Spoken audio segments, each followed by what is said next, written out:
ഈ ഒരു ഡെവലപ്പറിൻ്റെ പ്രൈസിങ് കാരണം ആ ഒരു ലൊക്കേഷനിലുള്ള എല്ലാ ഡെവലപ്പേഴ്സും അവരുടെ പ്രൈസിങ്ങിനെ കുറിച്ച് റീതിങ്ക് ചെയ്യേണ്ട അവസ്ഥ വരികയാണ്. നമ്മൾ നോക്കുകയാണെങ്കിൽ ഇതാണ് E311, അതായത് Sheikh Mohammed bin Zayed road.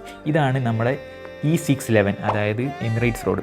ഈ ഒരു ലൊക്കേഷനിലാണ് നമ്മുടെ അൽദാറിൻ്റെ അത്ലോൺ അറേബ്യൻ റാഞ്ചസ് ഗാ ഫുഡ്സ് ഈ ഒരു ലൊക്കേഷനിലാണ് വരുന്നത്. തൊട്ടടുത്ത് സിറ്റി ഓഫ് അറേബ്യയിൽ UAE Tier 1 ഡെവലപ്പറിൻ്റെ ഒരു പുതിയ മാസ്റ്റർ കമ്മ്യൂണിറ്റിയാണ് വരുന്നത്. അട്രാക്റ്റീവ് ആയിട്ടുള്ള ഒരു കാര്യം എന്താണെന്ന് വെച്ചാൽ സിറ്റി ഓഫ് അറേബ്യയിൽ Tier 2 Tier 3 ഡെവലപ്പേഴ്സിൻ്റെ പുതിയ അപ്പാർട്ട്മെൻറ്റുകൾക്ക് കൊടുക്കുന്ന average price per square feet, അതായത് സ്ക്വയർ ഫീറ്റിന് വരുന്ന പ്രൈസിനേക്കാട്ടിലും കുറവാണ് ഈ ഒരു Tier 1 ഡെവലപ്പറിൻ്റെ പ്രൈസിങ്. അതും പല ഡെവലപ്പേഴ്സിനെ പോലെ ചെറിയ സൈസ് അല്ല. 1 ബെഡ്റൂം സ്റ്റാർട്ട് ചെയ്യുന്നത് 760 സ്ക്വയർ ഫീറ്റിലാണ്. 40-60 പേയ്മെൻറ്റ് പ്ലാനിലാണ് ഈ ഒരു പ്രൊജക്റ്റ് വരുന്നത്.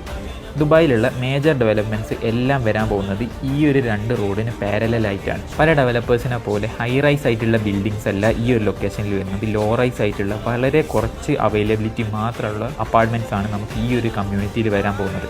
ഈ ഒരു പ്രൊജക്റ്റിനെ കുറിച്ച് കൂടുതൽ നിങ്ങൾക്ക് അറിയണമെന്നുണ്ടെങ്കിൽ താഴെ സിറ്റി എന്ന് കമൻറ്റ് ചെയ്തോ, ഞാൻ നിങ്ങൾക്ക് നേരിട്ട് അയച്ചു തരാം.